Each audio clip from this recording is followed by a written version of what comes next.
And before actually we introduce our speakers and presenters as per the agenda, we are very saddened and grieved to inform you that our dear colleague and research senior associate of the ARF, Professor Ali Abdelgader Ali, passed away last Friday peacefully in his home in Cairo. He was a very distinguished academic and educator and contributor to research and development planning and poverty, particularly poverty research and development economics in general.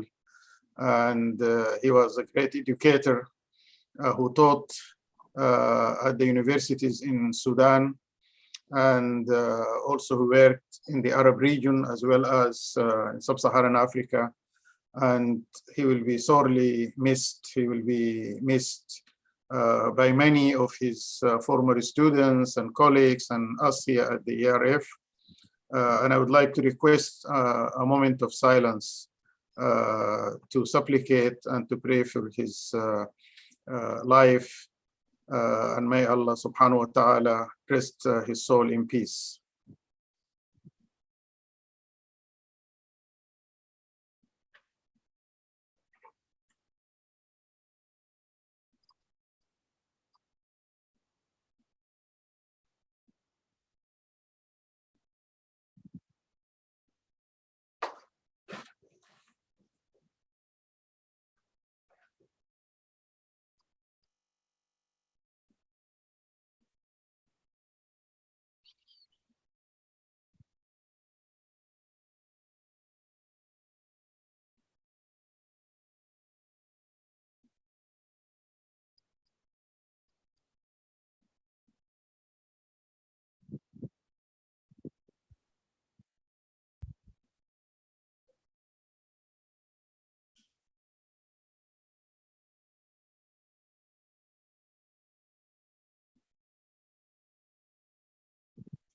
Okay,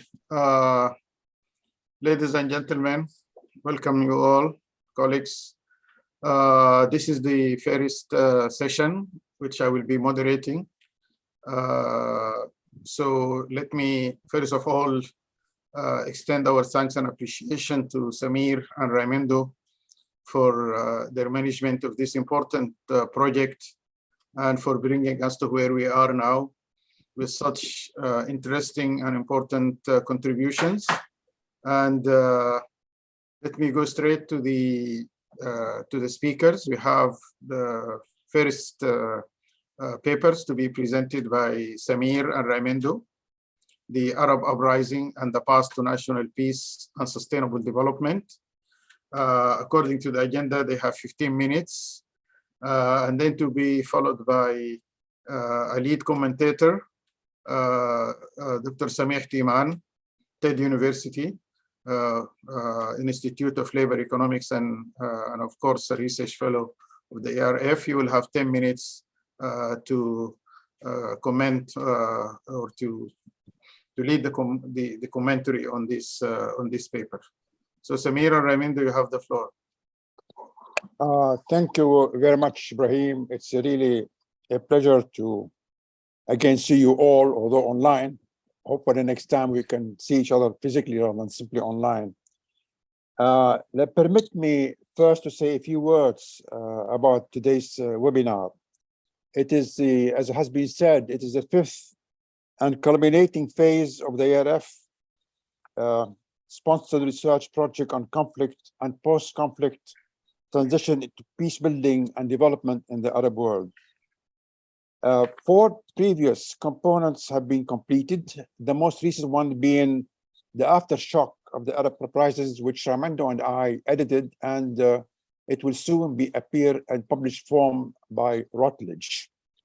This particular session, fifth session, comprises the 3 basic papers to be presented today and tomorrow, and to be the culminating phase of this this project that we've been undertaking for the past several years. Let me first say that Raimondo and I would very much like to recognize the tremendous support we received throughout from EARF management in organizing, planning this project and implementing it at various stages of the work. We also wish to recognize and thank the Ford Foundation for its sustained financial support of both projects. We were very fortunate indeed in being able to have very distinguished colleagues join us in this final phase of the research project on conflict and post-conflict transition. And we look forward to working with them in concluding successfully, so that on behalf of Raimondo and myself, thank you, Shanta, thank you, Adil, and thank you, Shahir, the three distinguished people who worked with us. Before I give the floor to Raimondo, a word on the objectives of the project. As has come to pass, the initial hopes of the Arab uprisings for political and economic reforms that would enhance political participation and democracy, as well as provide for sustainable economic development, quickly faded. And in a few countries, the aftermath of the uprisings led to open civil conflict and civil war, as in Syria, Libya, and Yemen. But although the 2010 to 11 uprisings have so far failed to bring about the hoped for democratic transition, leading instead to several prolonged civil conflicts, we do contend they planted the seeds of change in the region, whereby the factors underlying the entrenched autocracies would yet be overcome and the path to democracy and equitable development traversed. Indeed, a major objective of this project is to identify the building blocks of the path leading to the attainment of this objective. With this brief note, permit me to now turn the floor to Raimondo, who will say a few words, who will elaborate on the paper that we had prepared. Raimondo, please go ahead.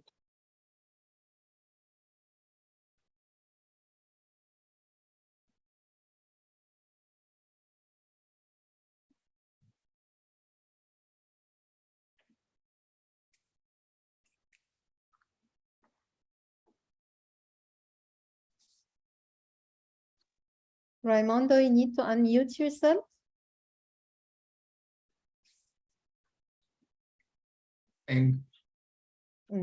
Oops. Now I think I can start. Let me see. Yes, now we can hear you. Yeah. And you can see my screen now? Yes. Okay, excellent. Thank you very much, Samir. Of course, thank you very much to ERF for supporting this project and for whipping the horses when the horses needed to be whipped to produce the three papers that we have in the conference and in the project in general. So thank you very much to ERF and also to the other researchers in this project. Let me go straight to the contributions of the paper that Samir and I put together. The first one is to identify the main underlying factors leading to the uprisings. And the idea here is that by looking at these different factors, not only we identify the factors leading to the uprisings, but also the factors that are influential in avoiding a recurrence to violence. We are not only worried about what led to the uprisings, but also what would be a challenge in a future peace agreement or after a future peace agreement in these countries. Then we try to model these uprisings, and we have a new theory and some advanced econometrics trying to prove the major implications of the theory, which I discuss in a minute. And then out of the results, theoretical and empirical, we would like to provide estimates of the role of some fundamentals for peace and sustained economic growth. And these are measured or assessed by looking at whether these fundamentals increase or reduce the likelihood of sustaining peace after a civil war, which is a major concern, of course, or increase the probability of reaching peace when you are already in a conflict. So the two are related but different aspects of achieving peace after or during a civil war or a civil conflict, I would say. So we review a number of previous research and a lot of different statistics and find out that we can group together in three areas what are the salient characteristics of MENA countries that had run into trouble or into social conflicts. One is this asymmetric nature of economic activity, whereby a severe downturn is a characteristic, a very sharp decrease in economic activity and very slow recoveries. The problem with this is that it generates asymmetric costs. When there is a downturn, a lot of the population receives a bad shock, but the recovery is slow, thus benefiting one group or another, but not benefiting the entire population. Connected with or related with these downturns and slow recoveries, there is a high sensitivity to terms of trade shocks. Countries, as we know, are mono-exporting or concentrated in a few commodities, and terms of trade for these commodities tend to be very, very unstable. Oil prices are, of course, one example of this. So economic activity is characterized by this asymmetric and high sensitivity type of situation. The second one is that the labor markets don't work very well for two reasons. One is that there is a stagnation in labor productivity, and the problem with stagnating productivity is that it dashes hopes for a better life in the future. So I may not be in a bad position, but my children would not be in a better position in the future. So as long as productivity doesn't grow, then wages don't grow, employment don't grow, and therefore you have a situation where you may not be in a very bad shape, but the hopes are not good for the future. And then the second and most standard result, that there is chronic youth unemployment. Markets are mired in informality, and thereby you have a sort of a dual labor market in which on one hand you have a few protected labor type of contracts and then nothing else for the rest of the population. The third area, which is crucial, is that there is perceived rising inequality, even though some of the measures do not reveal that inequality. Perceptions are by the population that a few benefit from growth whilst the rest are left behind. And this is fueled by a certain amount of government corruption, cronyism, and privileged access to public goods given to social, political, or ethnic connected groups of the population. So out of this, we looked at the literature on civil conflict, and we decided to put together or mix the literature on greed, whereby the determinants of conflict are essentially economic, and the literature on grievances, which basically focus on the role of past misdeeds and abuse along cultural, political, ethnic, religious lines, and see if these grievances make are important in determining conflict. Our theory will join this into an encompassing theory from which we derive testable implications. We test the model and quantify the role of these determinants, which are there just to signal the kind of issues that the greed and the grief literature have already discussed. So we have an authoritarian bargain model. An incumbent can offer resources and non-market goods to the population in exchange for political survival. And the population decide whether to accept the offer and keep quiet, or to attempt a revolution, or a coup, or a violent change in the situation. This is a standard authoritarian bargain model, which we extend to include uncertainty. So in our model, there is only a probability of success of an uprising, The cost of failure are uncertain and may be quite high if the situation turns for the worst. And the population doesn't know what are the available resources in the government hands, and thereby how much of the government is making an effort to improve welfare on the population. The model allows for some strategic behavior because we think that the response of a group in evaluating this offer to support or not the regime depends on what the other groups get, more than on the absolute value of the transfer and the offer being made. So what people care about is whether the transfer being offered or the cut in the transfer being required maintains or not the share of the pie. If people think that they are going down the share of the pie, they will not support the regime. If they think that they're going up in the share of the pie, then they will support the regime. And the incumbent also has some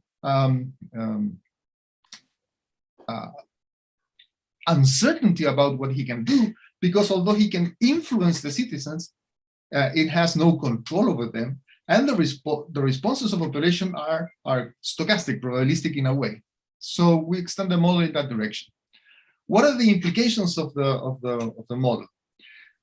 We're going to focus on what lowers the incentives to engage in a conflict after peace or when in peace. The first thing is that the more developed the economy, the higher the alternative cost of rebelling, because rebelling is costly and therefore there is a welfare sacrifice on that. More generous governments allow for high transfer to the population, which raise the political support of the regime and reduce the probability of an overthrow. A resource windfall is kind of a mixed thing, because on the one hand, the government has more money to transfer to the population, it also raises the payoff of successfully overthrowing the government, because the pie can be accessed by those who win the overthrow attempt. Business cycles, and in particular negative business cycles, lower consumption welfare and thereby the support for the regime. So the smaller the business, the negative part of the business cycle, the better for the government. Unemployment lowers the alternative cost of violence. This is a standard result. Building loyalty is very important for the incumbent. So he or she will try to allocate resources to groups that would support him or her. And thereby building loyalty is crucial for the survival of the regime. Flexibility in terms of ideological policies is also important. And of course, the military cost of a rebellion is crucial. And the more expensive it is to engage in a military conflict, the higher will be the likelihood of observing a coup attempt. Now, this will mean that the government would like to pay a lot of money to the military, because that will increase the cost of rebellion. But it also means that third-party intervention, lowering the cost of rebellion to the population, will increase the likelihood of observing a conflict. What are the results? I'm not going to go through the results. I'm going to just say a few things. The results lend strong support to the theory. A dynamic specification is needed, and most of the evidence is collected from static models, which may and most likely are biased. Country display idiosyncratic traits. Characteristics are unique to the country, and therefore a pool model is inadequate. Early models on this literature are based on pool econometrics, which is not in this case is not the best idea. And let me show you some very selected results. And we focus on two things. One is the probability of exiting a conflict, from moving from conflict to peace. That is one probability. And the other, which we care, is the probability of being in peace going to conflict, which will be the threat for a successful peace agreement, right? And we have given you some ideas of what we do in the paper. So for example, if you avoid severe economic downturns, and this is for the median economy and the median downturn, it will increase the probability of going out of a conflict by around 1/3, the 32% that is over there. And it will lower the probability of moving from peace to conflict by around 20%. Avoiding the negative shocks of, and the negative effects, sorry, of terms of trade shock. For example, using foreign aid to cushion a terms of trade shock, or setting up a sovereign wealth fund, even though it has an alternative cost, will lower the probability of entering into a conflict by around 30%, and will increase the probability of moving out of a conflict by around 1/4. I'm not going to go through the rest of the variables. Everything is there in the paper, and just to keep my time tight, I would like to say also that we test for instability features. Inflation is not that important in both cases, and we test for a number of political variables, of which I'm going to highlight only one. We have a measure of arbitrary allocation of public goods to raise political allegiance. And this is a very important issue when entering into a conflict. So if you have achieved peace and you don't allocate public goods on a more democratic way, chances are that people would feel that public goods are used to raise the political allegiance of some groups and will rebel. The number we have there is huge, it's around 40%, but this is more or less the type of analysis we do in the paper. So without further ado, I will stop here. Thank you very much. Thank you so much, Raimundo, for a very succinct and informative presentation, very skillful presenter, of course. And thank you. You finished, and also for keeping with the time. And now I give the floor to Samih for lead commentary.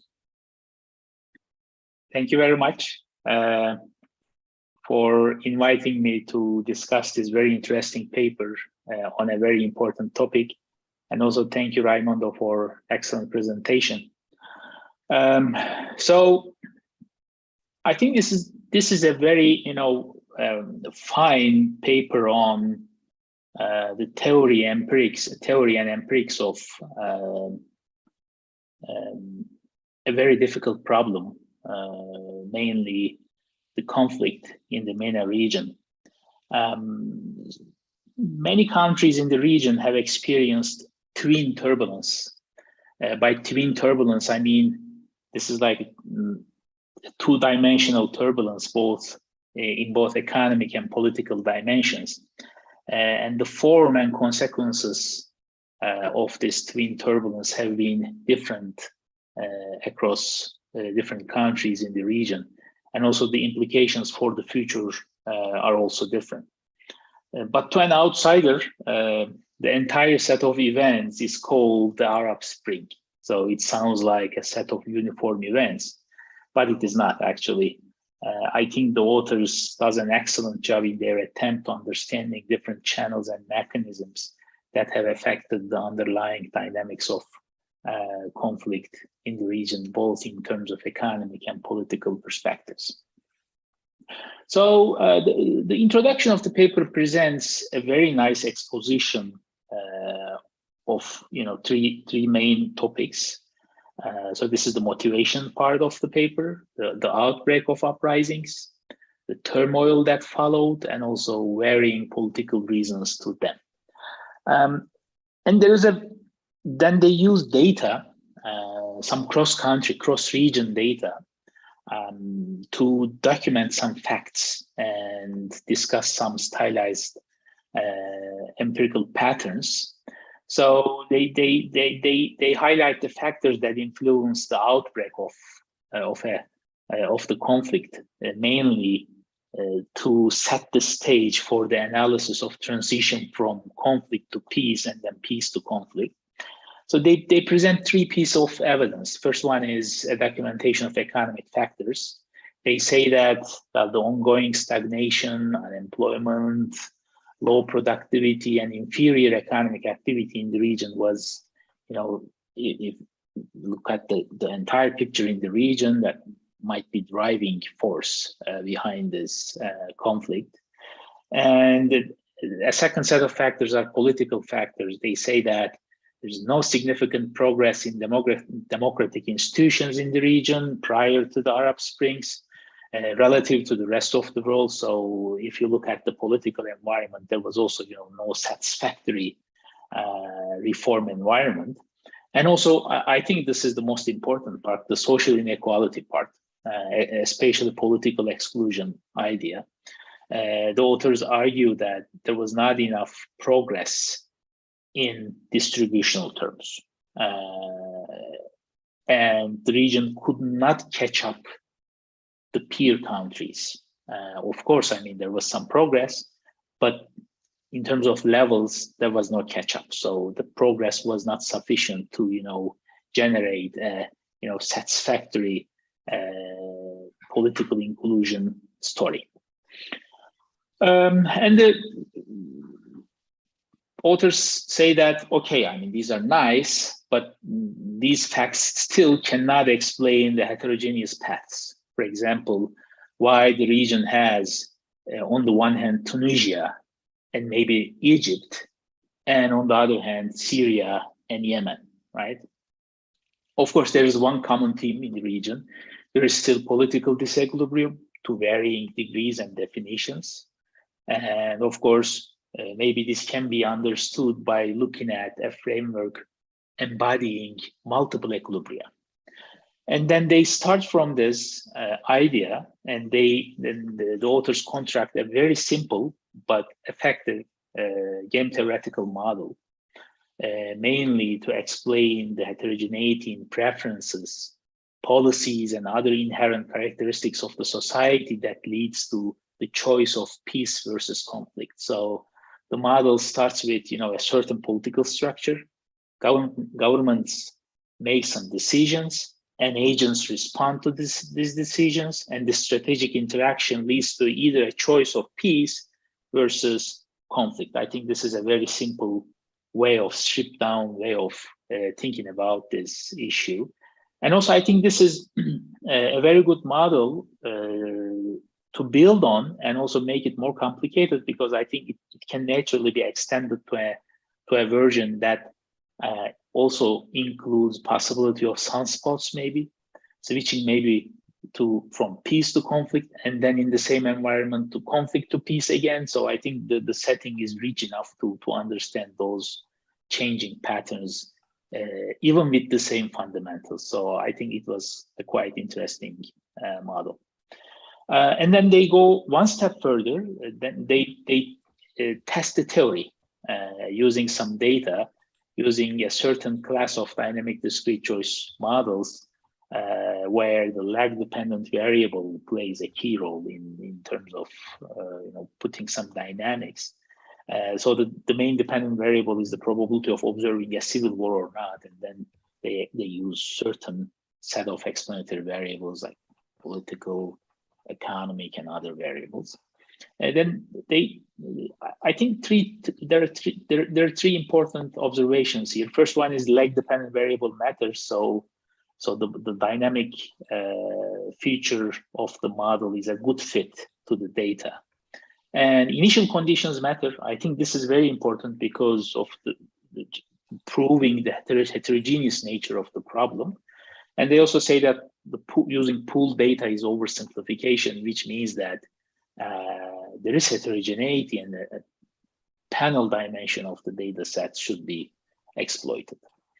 The predictions of the model are not surprising, right? So they're like development is better and political stability is better. So these are good. So the data fits the model very well. I think there is one interesting finding that unemployment does not affect the probability of civil war. It sounds counterintuitive, but it is not, because, well, unemployment may not be always the most informative variable about labor markets. Sometimes unemployment is high because the labor market is more dynamic and vibrant because the participation is high, right? So I think this can be extended maybe in the future in other versions of this paper by using some quality-based labor market variables, such as like occupational composition in the economies, informality, public versus private employment variables, wages maybe, and most importantly, maybe some turnover variables, because turnover strictly predicts match quality in labor markets. So I think that's also an important issue. And they don't stop here. They do a counterfactual analysis. I think very quite valuable analysis. So how would civil war probability change in response to a counterfactual change in the fundamentals? I think that was a very insightful analysis. They also document some asymmetric effects. So some factors explaining, transition from conflict to peace does not at the same extent explain the transition from peace to conflict. So that was quite insightful, actually. So there are four main patterns here. So making the economies more resilient to shocks, is good for transitioning from conflict to peace and reducing the probability of transitioning from peace to conflict. I think this is very good. This is the core issue that can be built on for some actionable to develop some actionable policy recommendations. They say that fiscal discipline should be increased, and then discretionary management of government resources should be avoided. This is also a strengthening the mechanism. Results about monetary policy. Well, as an ex-central banker, I'm a bit disappointed. So I would expect more significant effect there. But of course, there's economic policies, resilience to shocks, and the fiscal policy stuff. Monetary policy can be complementary here, and reduction in political polarization in another dimension. And finally, they say that adopting democracy following an autocratic regime may actually increase the probability of conflict. I think that this is also, it sounds counterintuitive in the first instance, but well, of course, that is a weak type of democracy, right? So just following an autocratic stage. So I think that is a delicate, fragile stage for a democracy. That is also totally understandable. Of course, this set of evidence should be interpreted as like correlation rather than causation, because this is a quite difficult problem. So all these mechanisms cannot tell a causal story. But I think there's a quite interesting agenda if one also wants to push some causal interpretations by extending these insights to various econometric dimensions. I have one comment about this counterfactual analysis. So, well, discussion of transitioning from peace to conflict makes sense to me, but transitioning from conflict to peace by using the same framework, I think it may a bit fall short of in terms of a symmetric interpretation of the results, because first of all, think about making the economies more resilient to shocks. Now, if an economy is in heavy conflict and destroyed, then using which tools the country may make the economy more resilient, or using which tools such a country may increase fiscal discipline, right? So this is not a criticism, but I think this is an avenue for recommendation. So what type of mechanisms can bring this favorable outcomes and increase the probability of transitioning from conflict to peace using this counterfactual insight? I think this is also another dimension that we can build on, developing some recommendations and further insight. Thank you very much. It was a very interesting paper and very fun to read too. I learned a lot when I read the paper. And this is the end of my discussion. Thanks a lot. Thank you very much, Samih, for you raised several very important issues that we hope some of us will reflect on it when we come to the Q&A. But now let me move to the second paper. and introduce Adil Malik and Shahir Zaki, the co-authors of the second paper, The Political Economy of Post-Conflict Reform in Arab Societies. Let me give them the floor for another 15 minutes before the lead discussant, Dr. Yunus, comes in.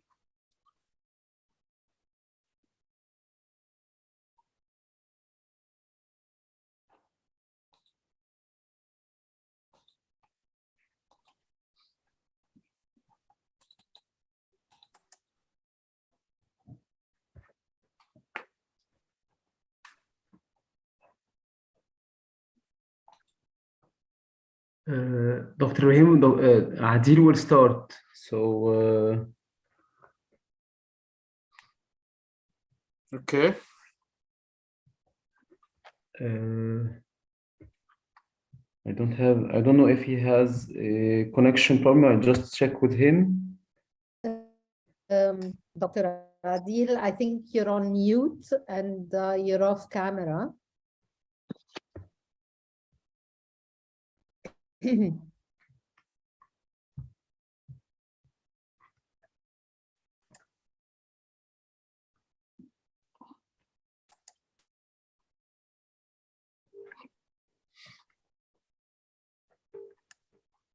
Adil is still in mute, right?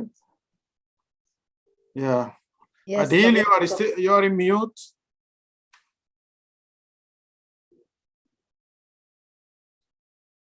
Shahir is also Okay. checking with him, Doctor. Yes, Shahir. I'm checking with him. Yes, he's joining now.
All right. Sorry about this. Yes, Adil. Okay, now you have the floor. All right, great. Well, please take me, Shahid, to the slide where we have the framework. Because of the shortage of time, what I'm going to do is get straight to the main framework that we were thinking about. So Shahid, if there's one slide with a lot of, yeah, okay, fine. Let's fill it all up. All right, so when we think about political economy of reform, I'm thinking here really about a sort of framework that is rich in timing. What do I mean by that? There's a great book by Paul Pearson. It's called Politics in Time. And it talks about institutional analysis or social analysis as a moving picture view, that good social science analysis should be one that is not just a snapshot view, but it's actually a moving picture view, where what happens before and how events are structured on a sequence, what comes before, what comes after, has real meaning. And I think this really comes to life when we think about post-conflict reform in the Middle East.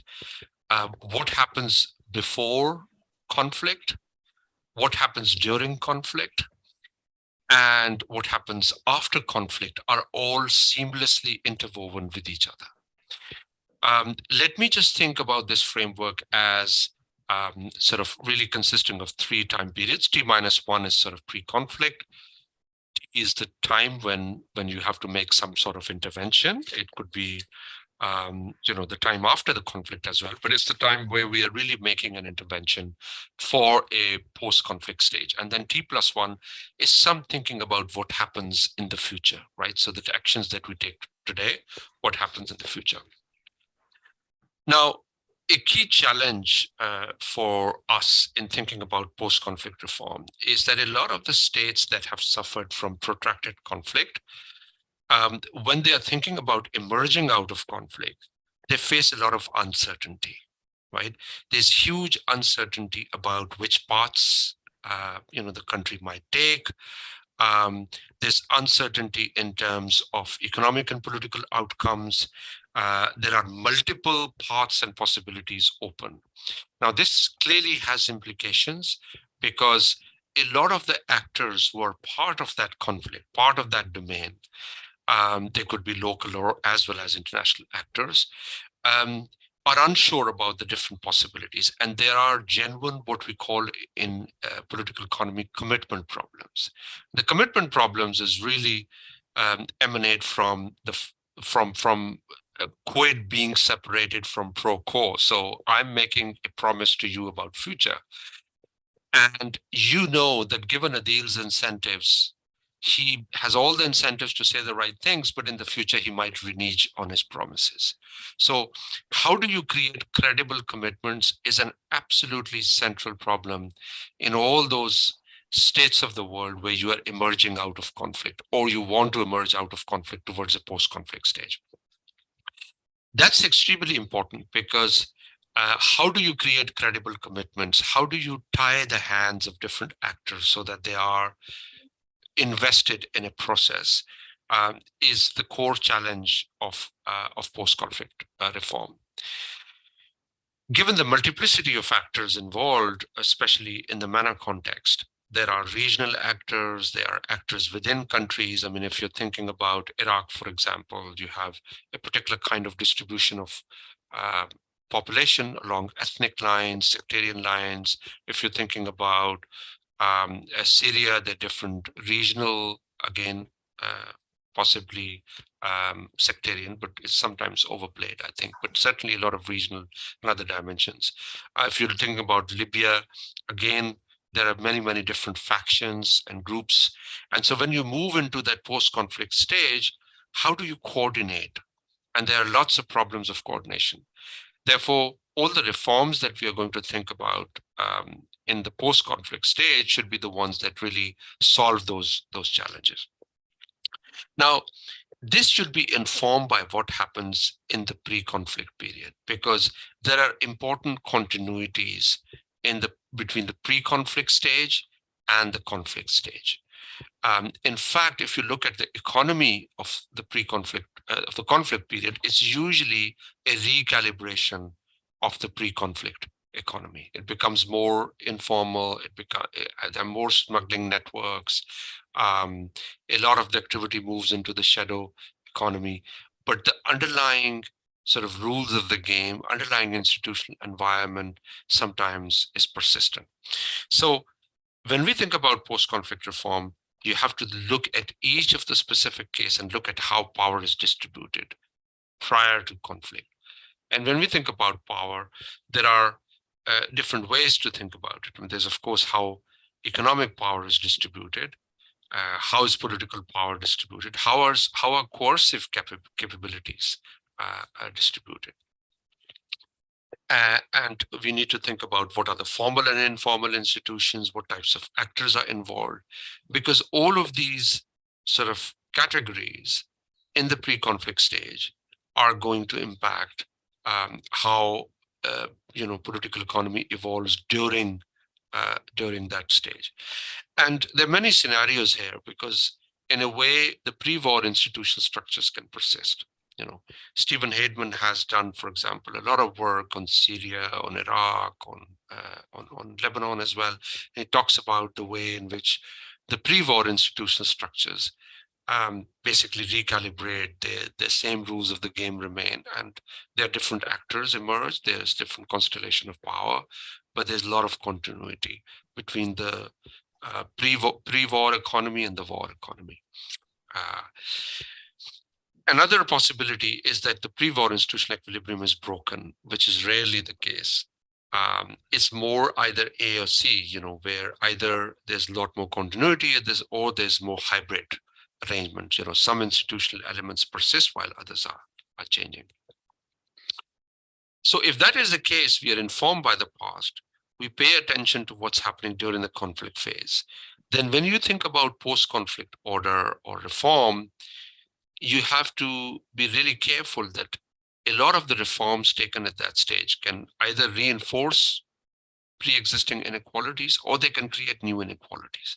We've seen, for example, in the case of Iraq, immediately after occupation, we have the whole Lebanese-style muhassasa system put in place, new rules of the game, and they have persisted. They have created what in political economy we call critical junctures or path dependence, right? So, and increasing returns, once you put in an institutional arrangement, it has a way of surviving, outlasting, because all the actors are invested in that arrangement.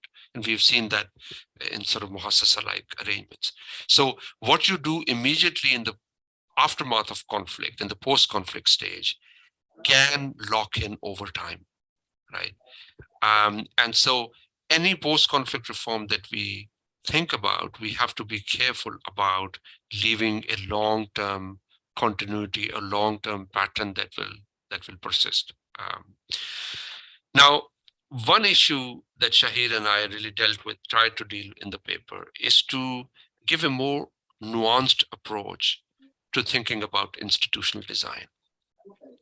That means we need to think about phasing and sequencing, which reforms should come first or which reforms should come later. So Shahir is going to talk a little bit more about macroeconomy, right? So there is a standard set of prescriptive macroeconomic reforms that post-conflict states should pursue. But which ones should come first? What should be the sort of process through which that takes place is important. And we believe that in this stage, it's a stage of transition. And one of the big dilemmas of political economy is that oftentimes final outcome institutions like rule of law, having an independent judiciary, having a parliamentary or political electoral principle of democracy, free media, all those, lack of corruption, transparency, these are sort of final outcome measures that emerge out of a long institutional evolution, out of a long struggle. And we often try and transplant these into these stages which are very, very fragile, because post-conflict stage is very fragile. A lot of times, post-conflict states can easily revert back to conflict. In fact, Ibrahim would know a lot of the work that he and others at the World Bank did on civil wars. One of the most important predictors of civil war is whether or not you had a civil war before, or whether or not you had a conflict before. So there's a high likelihood of a post-conflict, and we saw that a couple of weeks back in Iraq, where people were saying, oh, is it going to be a return to the past? Right? And so you really need to be very careful about your expectations about what kinds of institutions you're going to set up, because you can have a first best institution which can be counterproductive or counterintuitive. And we believe what we need is our bargaining structures, a better understanding of the different types of interest groups, what kinds of elite bargains. And I think that's a term that now, Stefan Durkon's book, Gambling for Development, is now bringing it back into our discourse. And actually, I have talked about it in ERF forums long before that book also came out, is about the role of bargaining structures and elite bargains. And that's really about the incentives of the elites. Why would certain actors have an incentive to have first best institution? Right? And so how can you incentivize them and nudge them to pursue policies that are ultimately in the benefit? And one example that Shahir and I tried to to illustrate, but we can expand it on our second draft of the paper, is about these new constituencies that are born out of wars. So for example, sanctions on Syria, the collapse of the Lebanese financial structure has created new smuggling networks, right, that are trying to provide regimes room for survival, and they're built on these subsidy differences across countries. That means new actors arise who are invested in making money from certain rules and regulations. Now, in the post-reform era, if you want to reform your trade and exchange rate policy, it is going to eat into the rent streams that these actors have become accustomed to during war. So you can have the best trade and exchange rate policy, but if you haven't paid attention to how you are going to deal with spoilers, how you can nudge them to a new post-conflict order where it is in their benefit to participate, right? And policy needs to explicitly take into account of that. We also discussed, for example, Libya. Libya has multiple exchange rate regimes, like Algeria, right? The official exchange rate and the unofficial exchange rate. There are this huge black market premium. It is an important source of income for different factions. Now, think about a post-conflict reform stage where you want to unify the exchange rate. You want to have a more competitive exchange rate regime. It is directly going to sort of inflict economic damage precisely on those groups whose support is needed for a credible commitment. How do you nudge them? How do you compensate for their losses? How do you create those coalitions that can together be nudged towards a more sensible macroeconomic policy framework? Is not a textbook case model. It's a model that requires very deep political economy thinking. And of course, whatever we do now can have long-run consequences. And we saw with the Taif agreement, for example, it was optimal in a short-term sense that it helped us move towards a post-conflict stage, at least took us, but it also institutionalized those boundaries in ways that it was not optimal, it was suboptimal in the long term. Those are the complexities that we need to worry about. And here, when we think about credible commitments, we need to think also about not just national and regional actors, we need to think also about international actors, which is, again, is not how Stefan Durkheim or other of our esteemed colleagues will talk about, just an elite bargain that is between local populations or local elites. No, what happens in Iraq, for example, the US has interest in it. Iran has an interest in it. Saudi has an interest in it. Neighboring powers, Turkey has an interest in it, right? How do you create a post-conflict environment where the interests of all of these multiple actors are aligned with that post-conflict reform process is an extremely vexing problem. It's a difficult problem that we in the region are invested in. And while we may not be able to solve it, it's important to recognize that complexity. And I think this is where, Ibrahim, Samir, and Raimondo, we can really make a contribution for the global literature, that it's not an average, ordinary sort of post-conflict sort of stage that we can think of in Africa or in Latin America or other places. There's some real peculiarities for the region, which by studying those peculiarities, we can actually enrich the global literature on political economy as well. So Shahir, my partner in crime, is already looking at the watch. So over to you, Shahir. Thank you, Adil. I know that we're running out of time, so I will be very brief, Dr. Ibrahim. I'll just present the main idea based on what Adil was just saying about the importance of commitment and the importance of taking into consideration the new actors that emerge. What we try to do in the second part of the paper is to think about what the type of macro policies that can be implemented in post-conflict countries that take into consideration this trade-off between stabilization policies that can help stabilize the economy in the short run versus long-term policies that might really address the deep root causes of the conflict itself in order to avoid the conflict relapse. So in the paper, we try to see, we try to take into consideration the structural characteristics of the countries that might perhaps led to the conflict eruption, whether in terms of natural resources, oil poor versus oil rich, in terms of the ethnic and ideological heterogeneity, to what extent the country is homogeneous or heterogeneous, and this will dictate the type of macro policies that can be implemented. We try to see this through the monetary, fiscal, and exchange rate lens in both the short run and the long run. And again, we highlight in the end the importance of having such commitment, and to what extent the role of international donors has to be also be taken into consideration with caution in order to, given the importance of the financial assistance of international donors, but at the same time, if the program is externally imposed, this might lead again to an increase in horizontal inequalities that might lead again to a conflict relapse. I think I can stop here, and then we can respond later through the questions, because Dr. Ibrahim, I know that we're running out of time. Thank you. Well, thank you very much.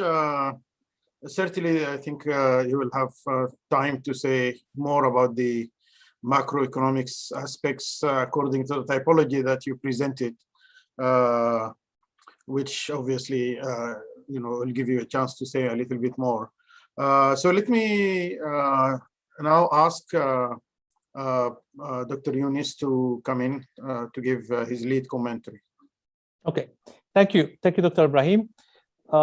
So thank you for inviting me, and thanks to the authors for this good paper, which in my opinion covers in a holistic manner this issue of political economy of transition. Actually, in a way, it's so wide and encompassing that many elements could be broken into different themes for different papers. It has covered many things, which is actually a good thing, but could be developed more for other papers in the future. What I like also about this particular paper is that it does not look at the economic aspect from only a technical point of view, which is the problem with many papers that talk about the political economy of transitions. The issue of power has been discussed, not in details, but it's there and is very important. The issue of institution, which is most of the time overlooked by studies like this, and is unfortunately even overlooked by practitioners. I mean, I read this paper with great interest, both from an academic perspective, but also from a practitioner's perspective, because I have been to different countries in transition and post-conflict, like Libya, and I worked in Yemen, I worked in Sudan, Rwanda, Burundi, other countries. So I could see the importance of such elements discussed here and how they do apply or not apply always in different contexts in transition. I liked also the fact that there are some elements that were highlighted in the institutional aspect, which is the formality and informality. And most of the time, the informal institutions are a little bit overlooked by practitioners when they deal with post-conflict situations. This is an aspect that I saw in the post-conflict Libya and also in Yemen. The idea of uncertainty, or actually ideas for certainty, commitment, and coordinations are well discussed in this paper. It could be developed even further, but the fact that uncertainty has been highlighted is, in my opinion, key, because you don't come to a country that is going through a turmoil and coming out from either a coup or a conflict and expect to have clear-cut roadmap and a clear sequencing to get from point A to point B without hiccups or issues that you did not predict before. I would confess that I have had problems with the word reforms, because in many countries in this situation, it's, I don't know if reforms would be enough in certain situations. I would have expected a discussion of the term, what do we mean exactly by reforms? Because when you have a situation where the complete, there's a revolution, for instance, there's a complete reshuffling that is needed. It's no longer an issue of reforms that could be piecemeal, hybrid type of reforms that could not lead necessarily to a fundamental change. I would not go into every single detail. I mean, I've written a few points in the document itself that I could be more than happy to share with the authors. But I would focus on some of the salient ones. For instance, there was a definition of a post-conflict situation in the text, and it mentions that usually it's the ones that are that ends by a signed political agreement, but it's not always the case like this. There's a lot of situations where you don't have a signed political agreement. You have sometimes a situation where one side wins and crushes the other side, and that's it. There's a de facto situation where one wins and the other loses. There's a mention of the issue of DDR. There are a lot of post-conflict situations where there's not there has not been a DDR. Libya is a case in point. It's been now over almost 12 years, and there has never been a DDR, and which is actually one of the issues that makes the transition very problematic in Libya. Actually, I would even contend that there was a DDR in reverse, but I will explain what I mean by that when I come to this. There's also a mention that refugees, it's a post-conflict situation when refugees come back. There's, again, many cases where actually refugees never come back, even though the situation is settled. Also, one point that I do have a contention with, it's in the text, there's a mention that conflicts in the region have started with the quote-unquote Arab Spring, or uprisings, that I like to call them better, in 2011. Actually, it's not accurate.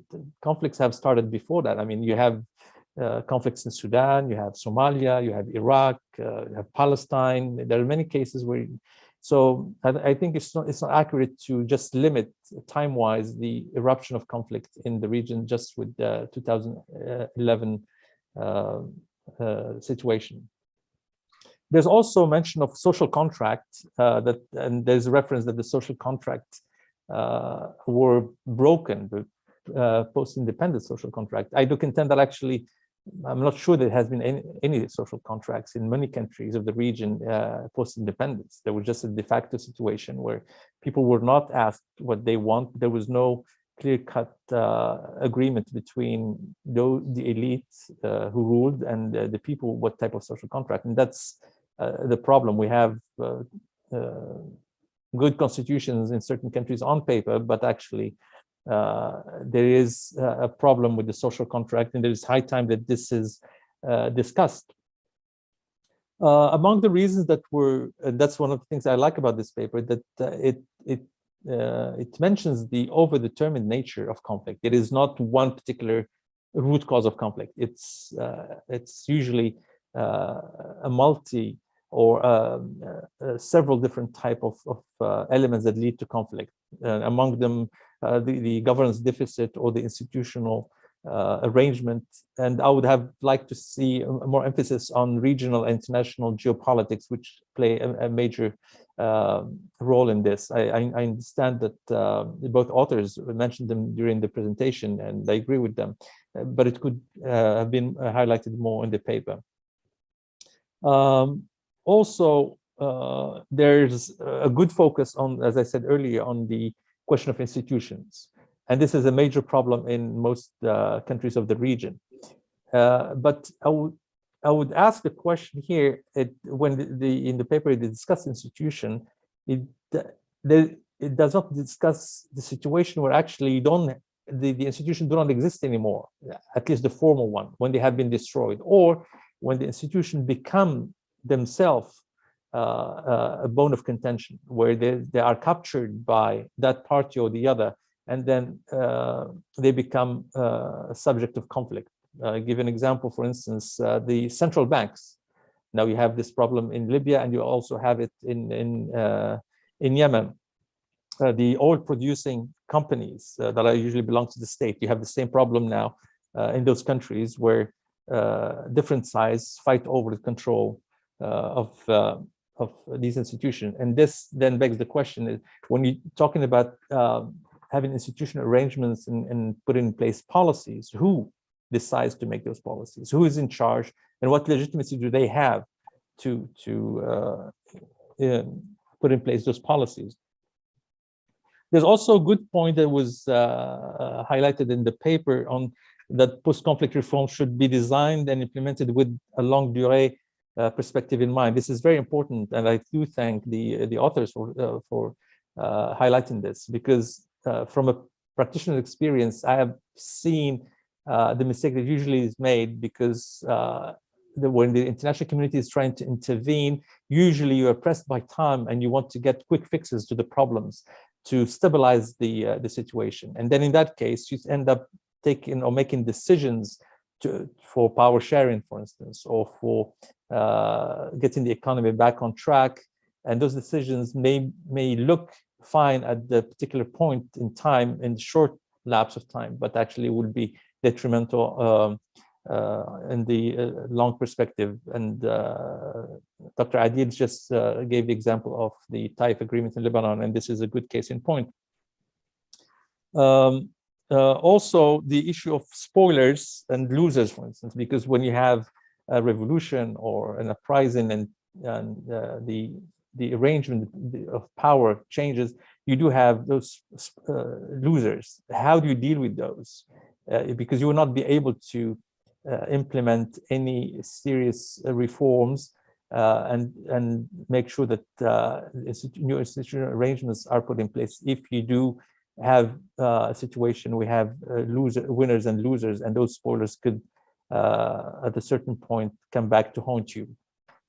The commitment problem, as mentioned in the paper, is also very important, and I would have liked to see, for instance, a more critical discussion of the role of private sector, because especially the last few years, there's a huge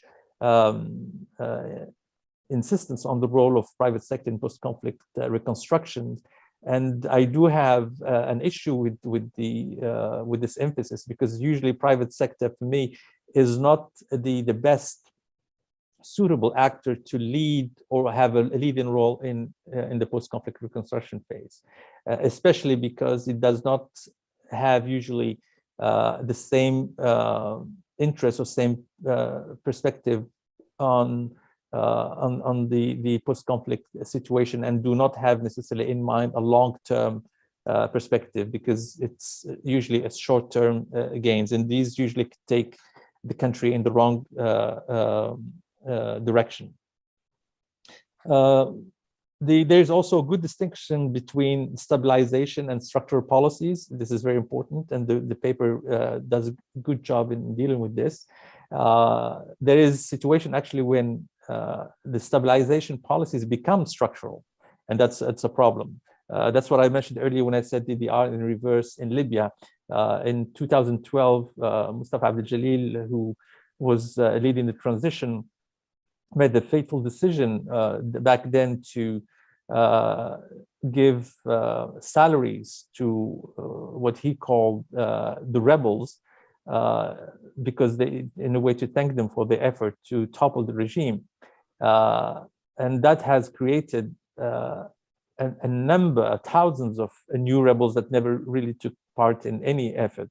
I remember back then we had the list roughly of around 7,000 armed men, and within a few weeks, those who came to ask for the salaries rose up to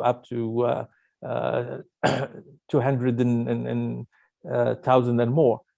And this is what I call DDR in reverse, because usually the political aspect of DDR is that you ask rebels or armed groups as individuals to surrender their weapons in exchange for either integration into the army or security forces, or for economic programs and projects to get them jobs. In this case, actually, the opposite was done, and this what created the huge militia problems that Libya suffers from today, because the government back then wanted to please the population and ended up creating a major problem that stops or makes the institutional building and state building almost impossible now in Libya.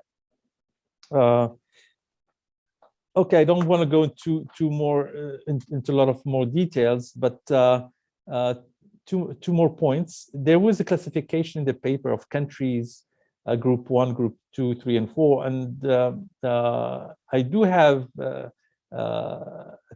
a question or a comment on this, because there's a reference that countries with ideological and ethnic homogeneity, and if they are all rich, have a lower probability of conflict recurrence. And in this case, the example of Libya comes to mind, because it is an oil-rich country. It does not have a major ideological differences, and ethnically it's also quite homogeneous. So, but at the same time, it has not managed to get out of conflict. So this is something probably that should be revisited.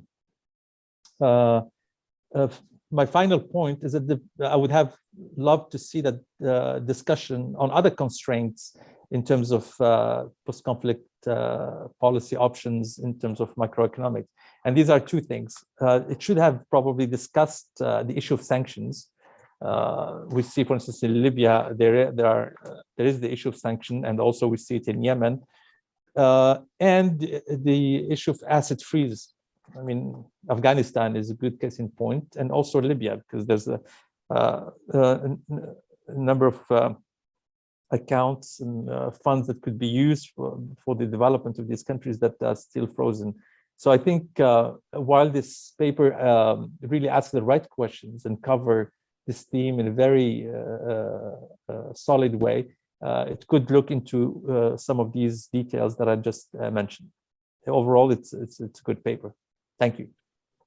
Thank you very much, Yunus. Very important and comments, and I gave you time because I thought you also talked about complemented Shahir's in terms of shedding more light on the role of stabilization and what have you. So now I think I would like to open the floor. I would suggest that in order to have an orderly discussion, let us use the instruments of raise hands. And then for those who actually prefer to write comments in the chat facility, maybe Shireen could monitor that for us. And I will focus on the raise hands. And so the floor is open for open comments. Dr. Ibrahim, there are two questions from Naji Alomaisi. What does the presenter mean by non-institutions? What roles they play? And another one, what does the presenters mean by non-formal institutions? What rules they play? And they're both in the Q&A section. So if the speakers would like to address either in writing or maybe we should collect a few for the interest of time. Let us collect a few questions. If the presenters would like to take note of these two questions, and then we get three more questions for a first round. So the floor is open for those who would like to raise hands.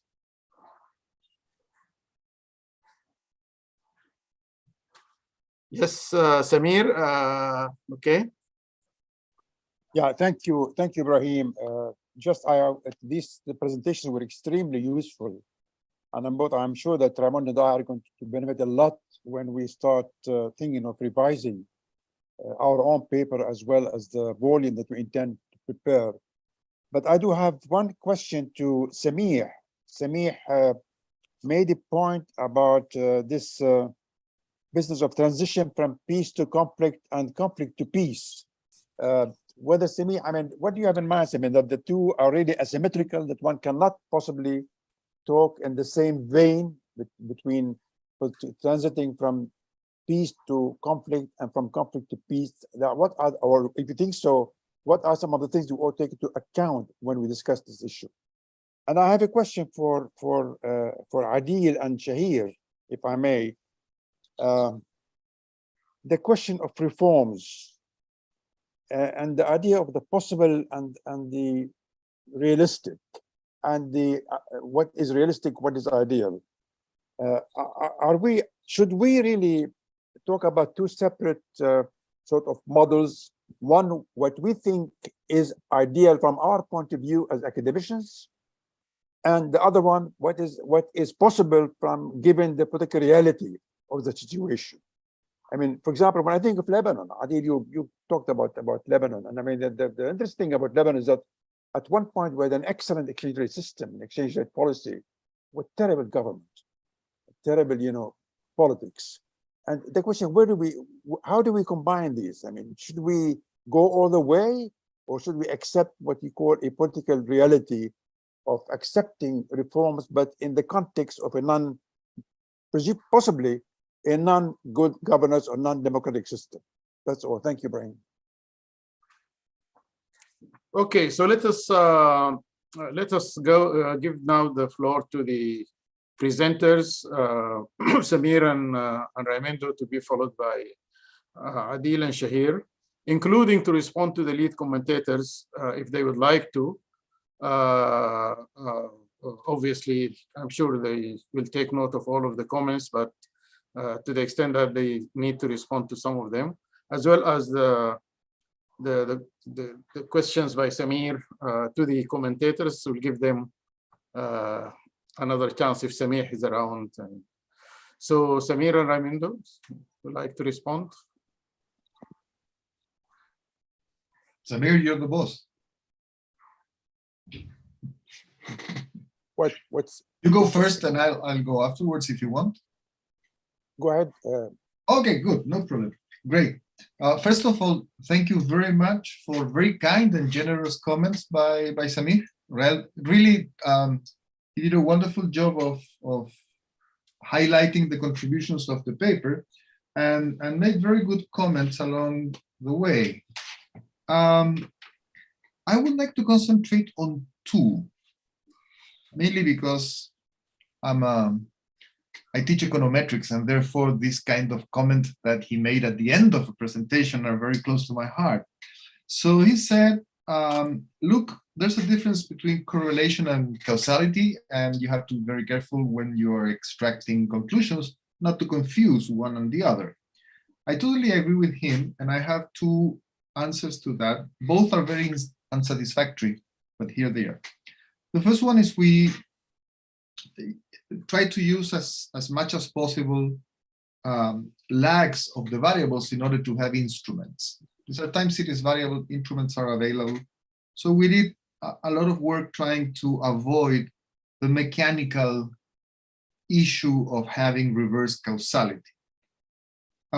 It is not very satisfactory because these are very complicated problems. Causality is not just a mechanical thing of avoiding contemporaneous shocks in both directions. So yeah, I agree with him that we have to be careful on a mechanical econometric point of view. But there is a far more fundamental thing, and it has to do with the fact that he used the word mechanism, and that is a very important word that we did not try to address in the paper. There may be several mechanisms at hand when you're looking about the connection, say, between economic activity and the probability of having a conflict or moving from conflict to peace. And we don't identify those mechanisms. And therefore, what we have is a reduced form model with correlations, not with mechanisms and transmission channels. And there is a huge area to work on after we finish this paper. So thank you very much. I think you opened the door for us to work on, and we were perhaps too concentrated running from the theory to the data, but we didn't consider alternative mechanisms that could be there. And the second comment that I liked so very much from the discussant is that looking at the transition from conflict to peace is not exactly the inverse of looking at a transition from peace to conflict, right? And therefore, it would be for the benefit of the paper to separate the two and highlight the different aspects. We have asymmetric transitions and asymmetric determinants of the transitions, but the point is well taken. We will look at highlighting and clarifying how do you move from conflict to peace and from peace to conflict in a separate way. So thank you very much for the comments. They were excellent. And I stop here. Thank you, Raimundo. Okay, back to now to Adil and Shahir. Shahir, are you okay for me to start? Yes, sure, please. Yes, so thank you so much for all these comments, Yunus. They were very, very insightful. I really found them very useful, and I'm sure Shahir and I will work together to incorporate as many as we can.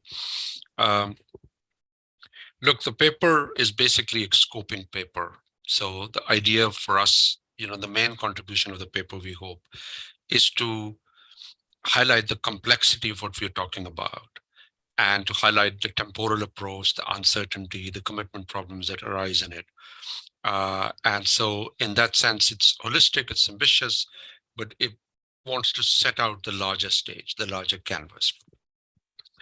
Now, let me begin to tackle some of the questions that you and others have posed as quickly as I possibly can. We're really thankful for appreciating our focus on informal institutions. And as one of the questions talked about, what are the informal institutions? How do they govern? And again, it's an area that we, the political economists, don't know a whole lot, but what we know is not just a residual category. A lot of the informal institutions in this context are, networks that are, the sort of unwritten forms of doing things. In certain contexts, you can think of them as sort of, let's say, tribal authority or more informal sources of authority. There could be certain norms. Of course, religion plays a key role in that as well. And so there are a whole range of ways in which informal institutions either substitute for the absence of formal institutions or they complement formal institutions. In certain cases, they can contradict. We often in the Arab world, we talk about wasita and a whole range of other practices, informal practices, certain forms of clientelism, which can really contradict when we contradictory to formal institutions. So again, these are going to be very different in different contexts, but ultimately we are really talking about an entire institutional paraphernalia that can be forgotten simply because that is not part of our apparatus. I mean, in fact, a lot of the communities in our part of the world survive on the back of these informal institutions because they're communities, there are networks, there are bonds of solidarity, and there are certain norms in which through which they operate. Yunus, your other question about reform, again, this was the scope of the project to think about reform, and we wanted to carefully distinguish it from reconstruction and stabilization, which is a very short-term, immediate concern. And the brief for us from Samir and Raimundo was to really think aloud in terms of taking, thinking about what kind of reform in a more positive, constructive manner can these be instituted. But absolutely, I think your point as well as somebody else's point that a lot of these countries are actually in the conflict stage. In fact, the post-conflict itself becomes quite a utopian stage for us at this moment. But this is clearly a very sort of academic exercise. Your points about post-conflict are well taken. In fact, in much of the literature, there is no real consensus on how we define post-conflict. And this is clearly sui generis. And some of the issues that you've highlighted are on point, absolutely. And we'll make sure that they are mentioned. Your point about pre-Arab Spring conflict, again, very much to the point. and we will take account of that. Definitely, we did not mean to say. What we really wanted was to say that post-Arab Spring, there is an escalation of violence that we see and regionalization of it. But this region has been conflict prone for a very, very long period of time. It didn't have to wait for the Arab Spring. Social contract, indeed, much of the literature when it talks about social contract is not talking about the formal social contract where there is a formal negotiation. It's very unwritten, is very informal, unexpressed, but ultimately there is some kind of a bargain that is being struck between regimes and their populations. Something is being given in exchange for something, and it's often not very explicit. Regional and international factors, absolutely, we want to highlight those. We will, within the sort of word length of the paper, we'll try and account for that and expand that a bit more. It was clearer probably in my presentation more than the paper. And that's where the issue of sanctions, asset freezes, absolutely they are front and center issues, because the way sanctions shape the war economy can leave an indelible mark for the future. And it can really change the landscape in which such reforms have to take place. I really, really liked your point, Yunus, about the fact that in many cases, institutions either do not exist or they have actually been fragmented, right? They've become a source of conflict. And the central bank, the example of the central bank is absolutely spot on, because in Libya, for example, everything is at least two, right? Ministry of Finance, all the institutions have been cut up. And I feel that the problem we are facing in the Middle East after the post-Arab Spring conflict is that the very idea of state centralization, which is the very basis of what a state is, we are seeing the state being fractured right in the middle, and it's happening in a lot of these conflict settings. We'll certainly take account of that. On the classification, I think Shahid you can come on that, but I think Libya's case absolutely is just the oil-rich countries, even without ethnic diversity or ethnic polarization, can still be a problem, because it's a lot of resource that is up for grabs for regional, global actors, local powers. What else? I think I've sort of covered most of these. I mean, Samir's point about ideal set of reforms and what is the realistic. Yeah, I mean, clearly you could have a very good macro policy in a context where, there's a non-representative government, there is a, political system is closed. Ultimately, I think there is a sort of two-way process. You have, the way in which economic power is distributed. Oftentimes, all these changes do not take place in one go. There are very few cases where you'll have suddenly huge sort of representative democracy and huge movement towards electoral representation and political representation, at the same time good policies too. But what you do find to be the case, and I've given a few examples in our paper, is that a lot of the successful post-conflict cases were those where sensible macroeconomic policy coexisted with an inclusive political transition.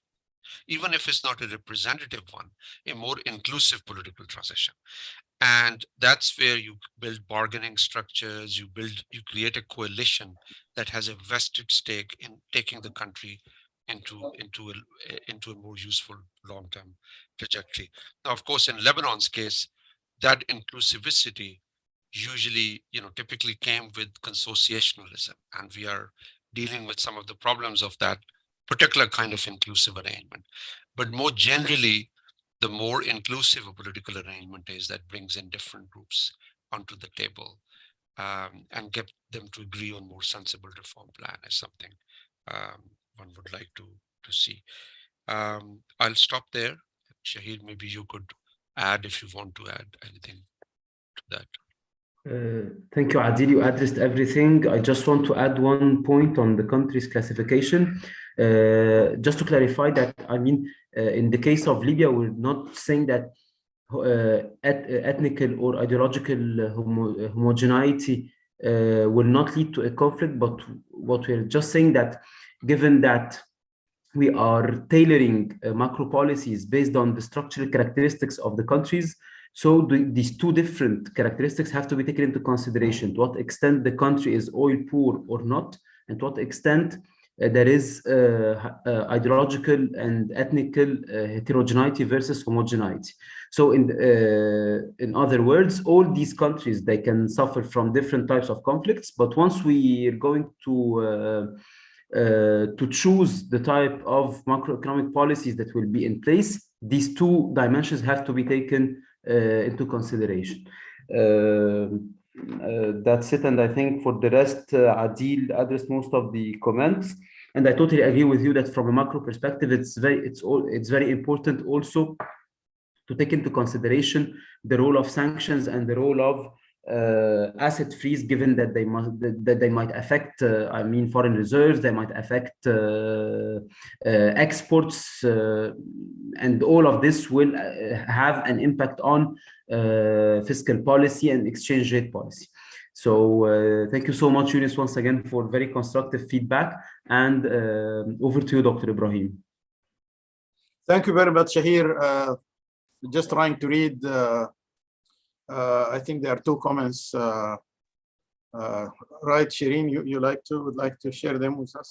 Yes, I think I'm going to club them together for ease. There are two questions from Dr. Salam Saeed. What are the economic prospects for the conflict countries? And another question that asks how to get out of the economic crisis in countries like Tunisia and Lebanon. And then there's also a question from Dr. Naji Al-Maisi about hearing more about how we can overcome the current conflict before we discuss the post-conflict.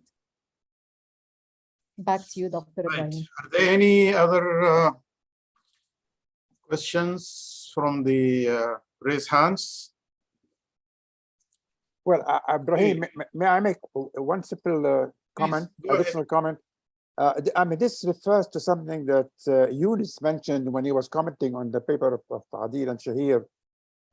I think Yunus, you said that, in fact, there is no social contract. Under an autocracy, if I understood you correctly, it's not a social contract. A social contract, I think you are implying, means two parties have discussed it and they have come to an agreement. Is this what you had in mind, that, in fact, we cannot talk about a social contract under a strict autocracy? Yes, absolutely, yes. That's it. I think it's very, very interesting. Let me actually, since I don't see, let me ask my own questions, if I may, as a chair. I want to go back to an earlier work that I have done with some colleagues, with Cristiana Budia, political scientist. We actually did a multinomial regression approach where we look at shades of violence, starting from violent demonstrations or riots to coups, to coups, and then the largest scale violence, which is civil wars. And we actually did find that the history of coups and violent riots or actions, violent protest, actually is a very important determinant of civil wars. So societies that have a history of coups and riots tend to have a high propensity to experience civil wars. So that's one just comment, one observation from that literature. Also from the same paper, we distinguish between democracies and we interact democracies with social structures. And we found that actually partial democracies are not, in fact, less effective than autocracies in preventing conflicts. Both of them are, of course, vulnerable to conflicts compared to well-functioning democracies. But partial democracy is particularly weak when there is a social polarization or social fractionalization. So when you have kind of a partial democracy which is ethnically based or in highly polarized society, that's actually more dangerous, more risky than autocracies. And I think this kind of stratification might be useful to take into account, that actually the history of other forms of violence, less ordered forms of violence, such as coups and violent riots and so on, and then the interface between democracy and social structures. That's one. And I actually, for the paper by Adil and Shahir, we are currently grappling with the big question about austerity versus growth. And that actually many of these countries which are supposed to reform, and they actually get an IMF sponsored or kind of supported reform programs, they tend to actually substantially focus on adjustment with austerity. And there were no actually kind of enabling environment for them or enabling programs to ignite growth in short order. And that actually pretty much link, I think, with Eunice's point, that actually you are not talking about, or what we should be focusing on, not just reforms. It should be a transformational program of renewal and development. And it shouldn't be just austerity and stabilization. And perhaps here, if there are examples of an attempt to do something during the transitional period after the revolutions, that actually also provide an opportunity for growth, might be useful.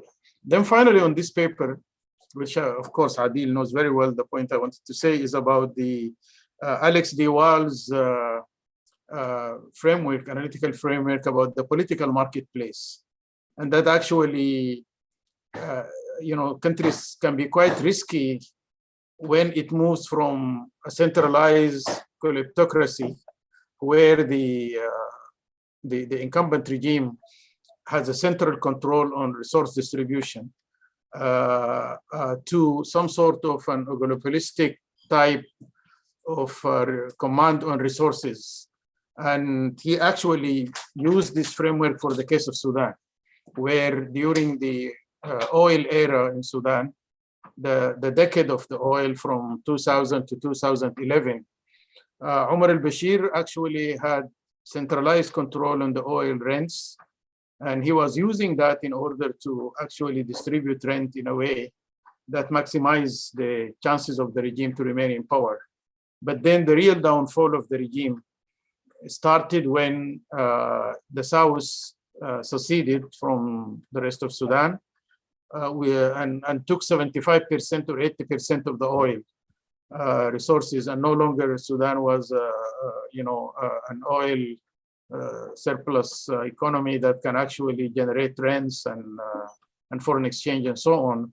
And so the rent distribution becomes decentralized, and al-Bashir was no longer the central kind of the center of gravity in the distribution of rents. And the same story has been said also about Syria. Actually, Hafiz al-Assad used to distribute rent in a way that ensures that the Sunni majority or the elites from the Sunni majority have a stake in the system. But then when Bashar al-Assad came, the rent distribution differed considerably, and concentration of rents within the Alawite minority became very clear. And perhaps also that, of course, among other things, that some of the factors. So I was wondering whether these are factors that you, I didn't read the paper yet, but these are some of the issues being discussed. Thank you. Is there any other, because I guess we can now conclude with this round, if there are no other questions or comments. So we go back to the authors. Well, I have a question to Shireen. Shireen, I think there have been very, very extremely useful comments for us to take into account. Has this been recorded? Is this recorded? Yeah, it's being recorded. It is, so that, I mean, we can really It go back to the recording in fully case. on the ERF event page. Okay, just wanted to make sure to make use of whatever comments have been made. Some of them are extremely good, excellent comments. Raimondo, you have something to say? Yeah, I was thinking about the comment by Ibrahim. I cannot let it pass. I think the key issue of growth versus austerity is really important, because there is a tension there. But austerity has to serve a purpose. And it seems to me that most of the time people think that austerity measures by themselves will buy whatever, stability, growth, investment, and the like. And there is no guarantee of that.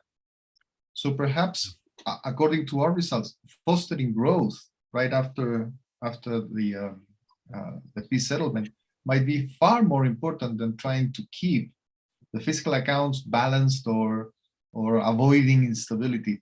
Because if you don't have growth, then there is no promise for the population of a better future, and therefore the incentives to rebel or to quarrel increase. So perhaps, Ibrahim, you're totally right in saying that this austerity for the sake of austerity is not a very good idea. Yeah. And growth must be there. So according to our results, that is the case, but you provide, of course, ground evidence that we in our econometric models don't usually get. Thank you. Great. Can I respond to some of the comments that have come in Q&A session and from Ibrahim? Yes, please. Yes, so thank you. This is fascinating. We could go on hours and hours on this subject, and I'm really thankful to ERF for arranging this important webinar, and to Samir and Raimondo for this important project. I think the question about austerity and growth is a central one, and let me address that first before I address Salam and Naji's question. Shahir, maybe you will also take a note of it, and we should address this in the paper. Absolutely, it's critical in the sense that early in the stages, you need to solve these commitment problems, and one way of resolving them is by expanding the pie so that everybody has an interest and stake in the process, right? And you cannot wait for austerity to give you growth and then you reform. That would be problematic. And in fact, I would encourage you to read this excellent paper in Journal of Economic Perspectives by Daron Acemoglu and James Robinson. It calls Pitfalls of Policy Advice. And he talk about how good economics needs to be good politics, right? And one of the examples they give, at least in Africa, I forget the country, but where, post-conflict stage, IMF goes in, tries to implement reform, impose the standard set of prescriptions, austerity measures, etc., and the countries goes back to conflict. And this is where they say, look, yes, this is good. It may have been the right economic instrument, but it was a bad political instrument, right? Because it really pushed the country back into civil war. And so their idea, which I very much subscribe to, and we've also tried to capture it in this paper, is that any intervention, political or economic, should be thought of also in terms of its impact on future political equilibria. There might be, at this moment in time, something okay to do, right? Something fine to do, but for the future political equilibria, you have to keep in mind.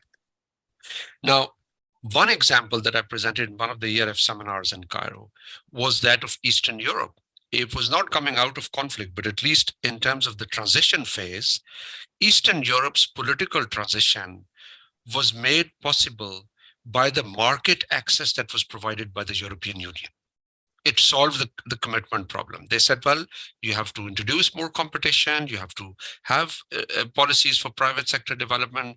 You need to deregulate certain sectors. You need to do X, Y, and Z. And in return, of course, you're going to become part of the European Union and part of a common market. And it was that access to the economy that really solved this issue.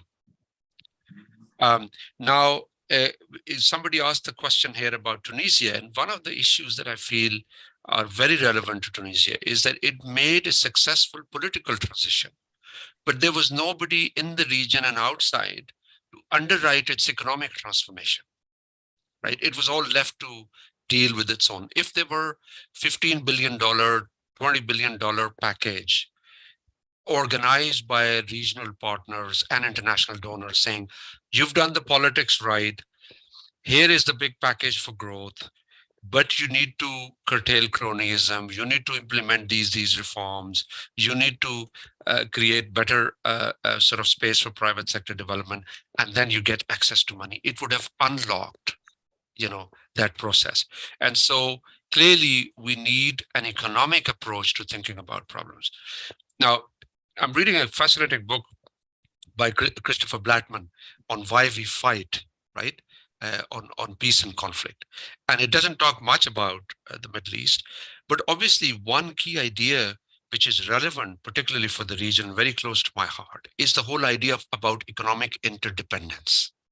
We need to have a new debate on the region, how it could create economic complementarities, economic interdependence, regional trade, which can ultimately bind different parties, right?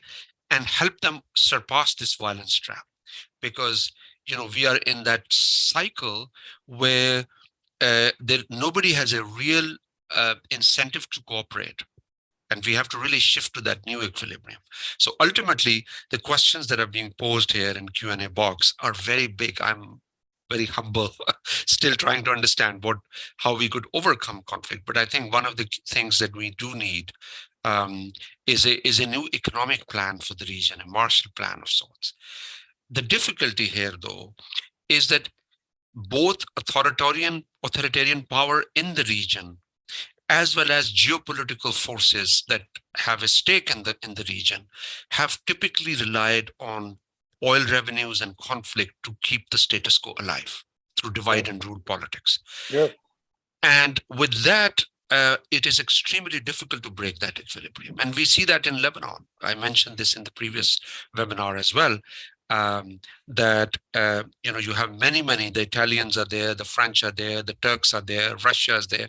All of them have very different objective functions, which really complicates the matter. So ultimately, you need to have a commitment for peace before you can have a commitment for reconstruction, commitment for growth, etc. And that really it depends on a confluence of political and geopolitical factors. Now, these are not really very good answers because I've further complicated the situation, but these are my humble 2 cents on this, but look forward to reading and more on this and interacting on this important subject. Okay, thank you, Adil. Shahir, do you want to come in? Or? No, thank you, Dr. Ibrahim. Unfortunately, I have to leave now because I have another seminar that will start in a few minutes. So thank you all, and really the discussion was very helpful to improve the paper. Thank you once again. Right, Yunus, do you have any final? No, I don't have any further comments. Interesting discussion, interesting project, and I wish you all good luck for the continuation of this project that we need in this region. Thank you for coming. All right, so I guess we reach a kind of the final stage of very interesting and engaging presentations and discussions. And I'd like to turn it over to Shireen, should you have any? I just want to extend my thanks and remind you of part 2 of the discussions tomorrow on a new social contract for post-conflict MENA. And that would be by Dr. Shantanyan Devarjan. And we will have our lead commentator, Dr. Khalid Abu Ismail, and Dr. Noha Mekawi will be moderating the session. And then we'll be concluding with closing remarks from Dr. Samir Maqdisi and Dr. Raimondo Soto. So till tomorrow, 4 p.m. Cairo local time. Good to see you all. Thank you, Shireen. Thank you, everyone.